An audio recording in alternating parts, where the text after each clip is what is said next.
Guillaume-Olivier Doré, bonjour. Bonjour Jean. Tu n'as même pas 45 ans et tu as déjà accompagné 200 entrepreneurs. Donc tu as commencé forcément en culotte courte chez les scouts. Exactement, tout à fait. Toi qui as accompagné 200 entrepreneurs en 20 ans, est-ce que tu crois qu'il faut faire confiance à la loi Macron? Est-ce que tu penses qu'on peut retrouver un espoir de croissance en France?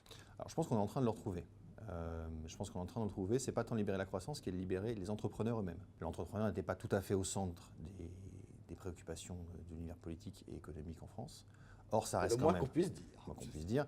Or, ça reste quand même ceux qui embauchent le plus, ceux qui créent de la valeur. Donc cette nature d'homme un peu particulier que sont des gens qui veulent, contre vents et marées, développer leur entreprise d'un stade local à un stade multilocal dans les départements, puis après la région, puis après la France, puis après l'Europe. Donc oui, je pense qu'on y vient. Les outils commencent à venir. Je pense qu'il y a la libéralisation d'un certain nombre de contraintes perçues correctement ou pas d'ailleurs par les entrepreneurs commence à venir. Donc mon sentiment, c'est qu'on y vient doucement et que la croissance sera là demain. Ta grande thèse, c'est que l'horizon des entrepreneurs est en train de changer. Que quand on a une petite entreprise qui par construction ne connaît pas la crise, n'est-ce pas, eh bien on ne peut plus se contenter de rester petit, qu'il faut être au moins régional ou multirégional.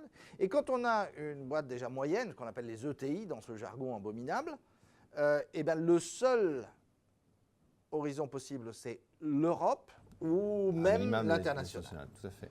L'évolution que je constate dans le portefeuille de nos participations, que je constate auprès des entrepreneurs eux-mêmes, c'est effectivement ce double changement, la vitesse. L'entrepreneur aujourd'hui est soumis à une contrainte beaucoup plus forte qui va avec la vitesse de développement, la vitesse et l'horizon. Donc l'horizon est plus court puisqu'il faut que les marches d'escalier qu'il passe se passent plutôt tous les 2 à 3 ans que tous les 5 à 7 ans avant. Je crois que la numérisation et l'ouverture des marchés du numérique et de l'information a fait que maintenant ils sont obligés d'aller plus vite. Et donc comme ils sont obligés d'aller plus vite, ils sont obligés de viser très vite les étapes supplémentaires auxquelles ils ne pensaient même pas. J'imagine bien qu'un dirigeant comme Michel Laroche qui a fait Materne Mont-Blanc, en 2005, n'imaginait pas implanter son entreprise aux États-Unis et faire les 3/4 de son chiffre d'affaires là-bas. Mais dans cette nouvelle donne, que peut faire PME Finance? Le nouveau contexte, c'est de donner accès à un guichet unique. Moi, je vois PME Finance comme la synthèse entre tout ce qui se passe. C'est-à-dire que ça va du local, ce que fait PME Finance en région, avec la Bretagne maintenant, toutes les implantations locales. C'est le national, c'est effectivement avoir un rôle de fédération de tous les outils mis à disposition pour les entrepreneurs. L'implication du monde politique, en tout cas la vision, l'accès du monde politique est un vrai outil pour des entrepreneurs qui, entre toi et moi, ne comprennent rien à la politique. Je suis le premier à le dire parce que moi je suis entrepreneur, donc je ne comprends rien à la politique. Et des univers comme ceux de PME Finance permettent de décoder les tenants et les aboutissants de ce monde un peu différent.